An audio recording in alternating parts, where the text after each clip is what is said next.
A full week was given to the first Thanksgiving feast in New England in 1621.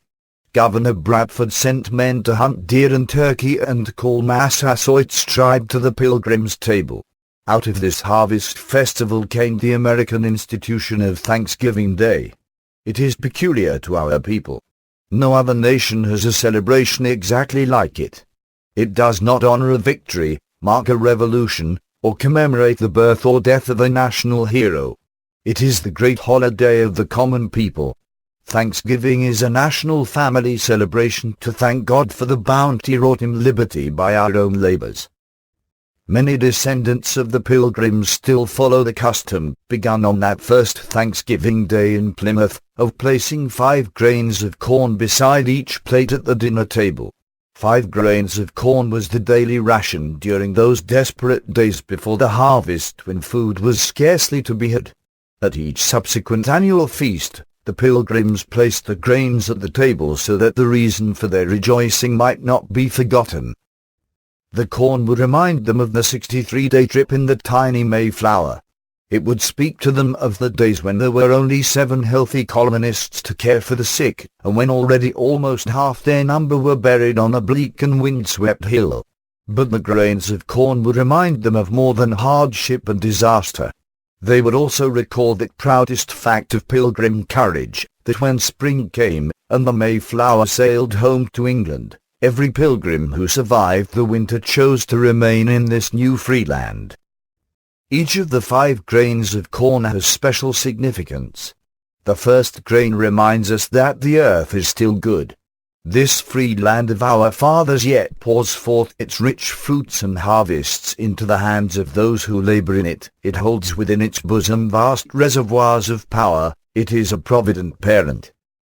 The second grain of corn should remind us of the Indians who befriended the Pilgrims and provided them with corn and squash that first dreadful winter, and taught them to gather clams and to catch fish.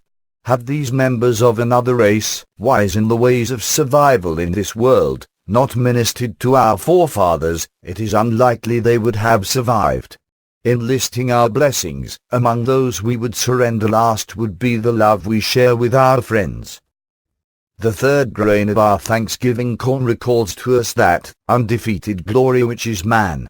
Courage, we know, is a part of the armor of every great man.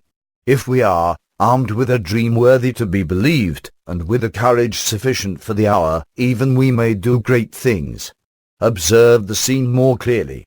The winter had been severe, death a frequent visitor, and from England family voices called. But when the Mayflower returned, the colonists remained. Certainly this scene has a special message for those who seek of life mere refuge. Today there are among us those who say they would leave this land if there were but some last, free place to go. They complain, weary of battling escalating collectivism. Such Americans need to be reminded that even when life was almost unendurable, the Pilgrims stayed. Let us thank God for those patriotic men and women who yet refuse to bow to the forces warring against our liberties, who remain in the fight, who will not yield.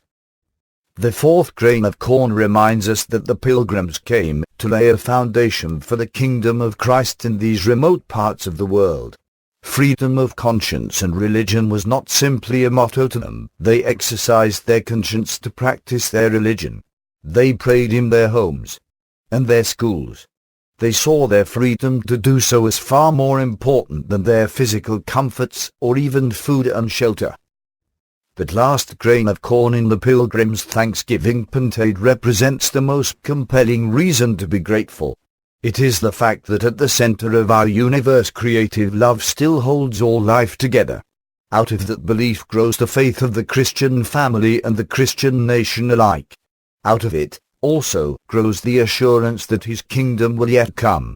We may have a larger part in bringing it than we realize or want. Christian leadership can seem a burden. Yet, have we not sought our chance to make a better world? Our forefathers came here to fulfill such a purpose. They thought they could do it by taming a wilderness. Perhaps God has now provided a sterner mission for us. Let us be thankful for his faith in us, that he has given us our chance to preserve those liberties which are our most precious heritage. The meaning of the grains of corn can be recited briefly. We can rejoice in an earth still good, in friends still loyal, in a courage undefeated, and in a freedom still largely unimpaired in our Father's world. But there can be no true thanksgiving, we must remember, without sacrifice. Our gratitude should lead to joy, and our joy to a renewed commitment to our God, our family, our country. With this must go our prayer that the Infinite Father in his great goodness may use both us and what gifts he has given us in the noblest cause of our time, the preservation of Christian civilization.